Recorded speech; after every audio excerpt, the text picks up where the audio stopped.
共产党自称叫什么？叫执政党。执政党。但是中共这个执政党跟全世界其他所有国家是轮流坐庄的那种执政党，在野党的概念完全不一样的一种概念，一种东西。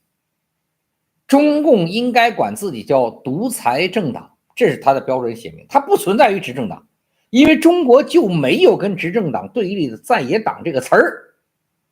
对呀，执政党是因为要跟在野党对立这个词儿才出现的。中共呢，应该叫做独裁政党，它只有一个党派永远执政，万岁万岁万万岁。那在中国呢，其他所谓的民主党派都是跟着中国共产党的小弟啊，小随从，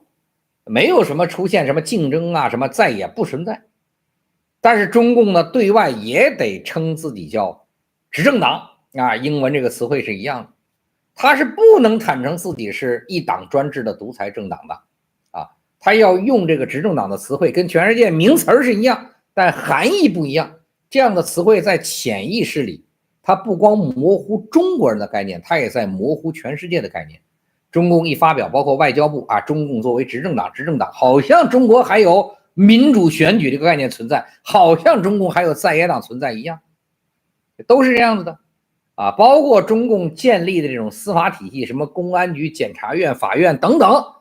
各种各样的相关体系，其实这个名称是从国外引入的舶来品，叫一样，但是本质呢，中国的这种司法相关体系的本质和中国古代几千年专门用来维护独裁者权力制定的那种什么衙门的制度没区别。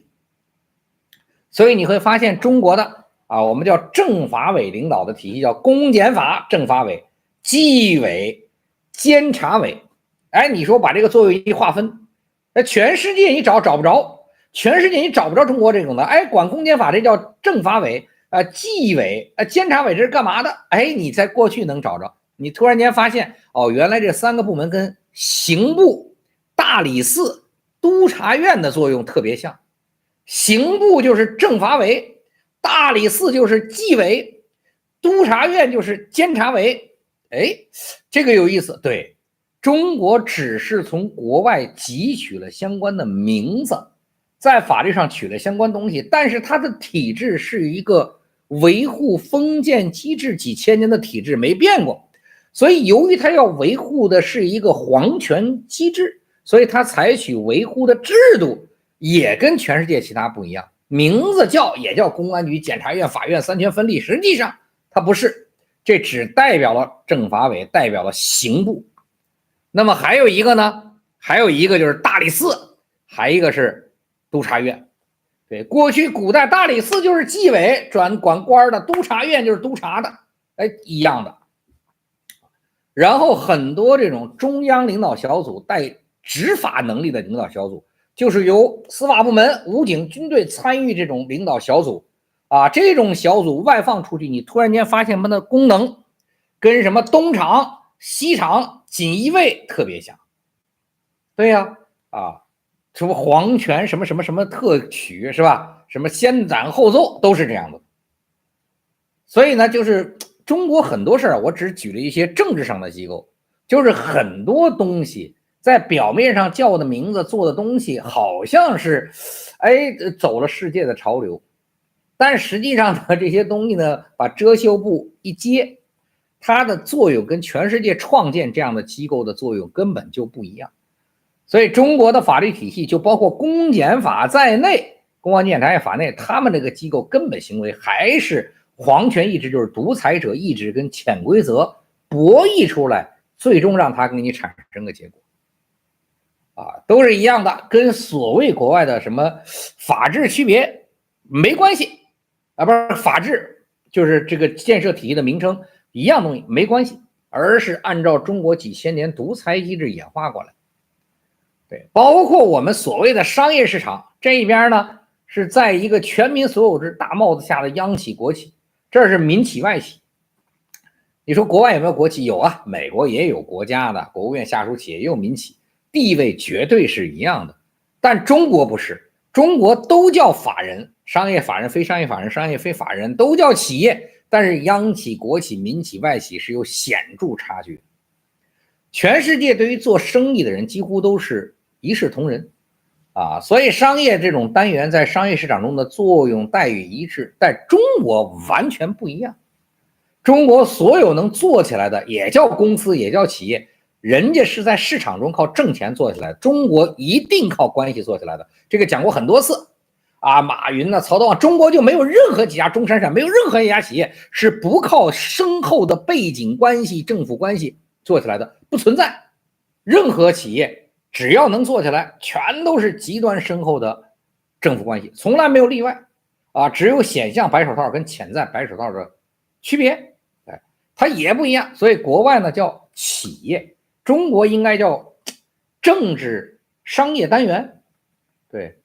国外是靠市场规律，中国一定是靠政治啊，一样啊，金融也是一样。中国的股市啊，这根本跟国外的股市运行规则不一样，所以为什么千年不涨？